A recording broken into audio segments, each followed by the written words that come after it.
detik-detik kematian dari Rasulullah Sallallahu Alaihi Wasallam.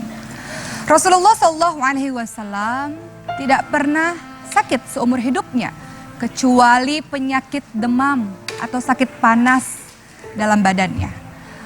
Maka pada satu ketika Rasulullah Sallallahu Alaihi Wasallam sedang sakit panas ini dan tubuhnya semakin melemah, Rasulullah Sallallahu Alaihi Wasallam dipapah oleh Ali bin Abi Thalib radhiyallahu anhu dan temannya Fadl bin Abbas radhiyallahu anhu menuju ke masjid. Dan Rasulullah Sallallahu Alaihi Wasallam mulai mengumandangkan khutbah di sana. Rasulullah Sallallahu Alaihi Wasallam di depan seluruh sahabat-sahabatnya mengatakan bahwa kalian akan selamat ketika kalian berpegang kepada dua hal, yaitu Al-Quran dan hadis. Barang siapa yang mencintai Al-Quran dan hadis, maka ia akan selamat dan masuk ke dalam syurganya Allah Subhanahu wa Ta'ala. Siapa yang mengikuti hadis, siapa yang mengikuti sunnahku berarti dia mencintaiku. Siapa yang mencintaiku berarti dia akan bersama-sama denganku di syurganya Allah. Abu Bakar As-Siddiq radhiyallahu anhu yang mendengar kalimat ini pun mulai terisak-isak karena ia tahu bahwa inilah detik-detik kepergian dari Rasulullah Sallallahu Alaihi Wasallam. Di dalam masjid itu pula Rasulullah Sallallahu Alaihi Wasallam berkata kepada seluruh sahabat-sahabatnya, aku tidak ingin ketika aku nanti dipanggil oleh Allah Subhanahu wa Ta'ala masih ada orang-orang yang aku zolimi dan mereka belum membalas perlakuan burukku semasa di dunia. Maka pada hari ini siapa yang ingin mengkisosku silahkan. Mungkin saja selama aku berada di dunia ini aku pernah menyakiti kalian. Semua orang tentu saja tidak ada yang tunjuk tangan. Karena mereka tahu bahwa Rasulullah Sallallahu Alaihi Wasallam adalah orang yang sangat lembut dan pengasih bagi setiap umatnya. Namun ada satu orang yang pada akhirnya tunjuk tangan dan mengatakan, aku wahai Rasul yang pernah engkau sakiti semasa ini wahai Rasul. Kau mungkin tidak ingat bahwa dulu dalam perang Badar wahai Rasul, kau pernah mencambukku, dengan tongkat kau memukulku. Mungkin engkau tidak sengaja tapi itu sangat menyakiti badanku wahai Rasul. Dan pada hari ini aku ingin membalas perbuatanmu itu. Seluruh sahabat kaget dan mereka berdiri dan mengatakan, wahai Ukasyah, kenapa engkau berani berkata seperti itu? Rasulullah Sallallahu Alaihi Wasallam dalam keadaan sakit parah, dalam keadaan yang lemah, dalam keadaan yang seperti itu, kau masih juga berani berkata seperti itu. Kalau begitu pukul saja kami, kata Abu Bakar. Kalau begitu cambuk saja kami, kata Umar. Kalau begitu lakukan saja pada kami, kata Ali dan seluruh sahabat-sahabat lainnya. Namun apa kata-kata Ukasyah? Tidak. Aku hanya ingin memukul Rasulullah sebagaimana Rasulullah pernah memukulku, pernah mencambukku. Maka Rasulullah Sallallahu Alaihi Wasallam dengan suara yang sangat parau karena pada saat itu beliau sakit demam dan sangat letih dan sangat lemah mengatakan, wahai sahabat-sahabatku duduklah. Tidak apa-apa. Biarkan ini menjadi kisos bagiku karena aku pernah tidak sengaja memukul Ukasyah.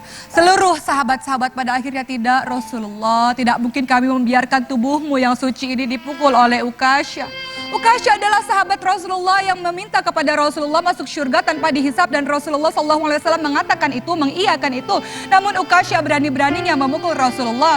Kemudian ketika Rasulullah SAW membuat badannya seperti ini dan kemudian pukullah saya wahai Ukasyah. Apa yang dikatakan oleh Ukasyah? Tidak cukup wahai Rasul. Dulu engkau memukulku, dulu engkau mencambukku dalam keadaan aku tidak berpakaian dan itu sangat membekas di dalam bahuku. Maka aku ingin kau juga membuka pakaianmu supaya aku bisa memukul bahumu, supaya aku bisa memukul punggungmu. Semua orang kembali berkata, Ukasyah, betapa kurang ajar sekali apa yang engkau lakukan kepada Rasulullah SAW. Kemudian Ukasyah tetap bertahan untuk tetap ingin memukul Rasulullah. Rasulullah SAW menenangkan seluruh sahabat-sahabatnya dan memulai membuka bajunya.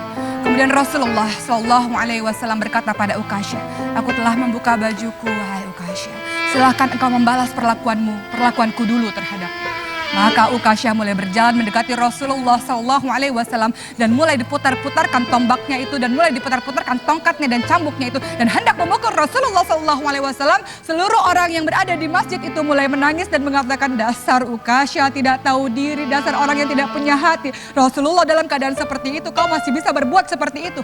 Namun apa yang terjadi ketika Ukasyah mendekati Rasulullah SAW? Ukasyah melempar tombak itu, Ukasyah melempar cambuk itu. Kemudian Ukasyah langsung memeluk Rasulullah SAW dan mengatakan, tidak mungkin wahai Rasul. Tidak mungkin aku melukaimu wahai Rasul.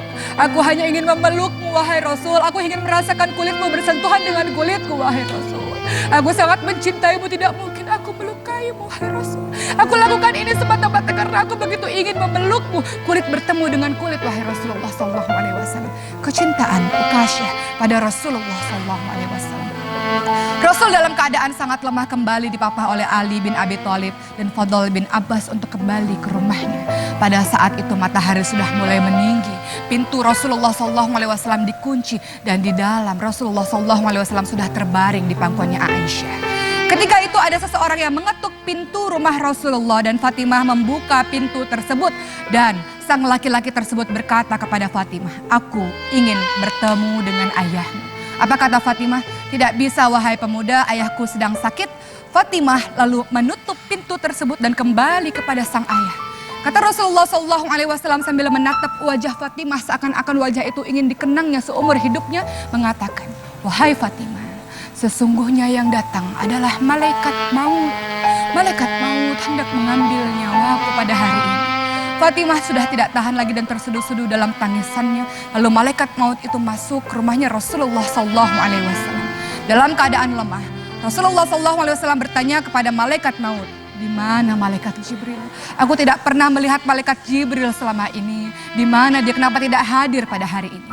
Malaikat Jibril pada akhirnya pun datang menemui Rasulullah SAW dan dalam keadaan yang berbaring dan lemah Rasul berkata pada malaikat Jibril, wahai malaikat Jibril, tolong beritahu kepadaku apa hakku, apa yang akan aku dapatkan. Apa yang dikatakan oleh malaikat Jibril?